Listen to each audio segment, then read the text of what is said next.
உங்களுக்கு ஒன்று தெரியுமா பரத், எங்க ஸ்டாஃப்ஸ் யாராவது இறந்துட்டாங்கன்னா அவங்க பிள்ளைங்க வளர்ற வரைக்கும் அந்த ஸ்டாஃப் வீட்டுக்கு சம்பளம் போயிட்டே இருக்கும். வாவ். கவர்மெண்ட் கூட அதை பண்றது இல்ல, ஆனா நாங்க பண்றோம். ஓகே. பிள்ளைங்க வளர்ந்து ஒரு ஆள் ஆகிற வரைக்கும் பென்ஷன் கவர்மெண்ட் கூட கொடுக்கறது இல்ல. we are giving pension full salary.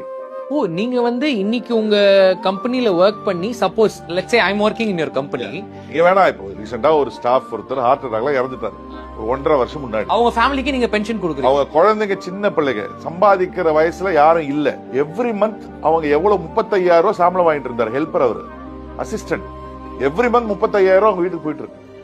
O, okay. இதெல்லாம் கொடுக்கறதுனால குறையுதா கேட்டா இல்ல, கூடுது. எனக்கு மிராக்கிள். இறைவன் எப்படி அது கூட்டி கொடுக்கறான்னு தெரியல.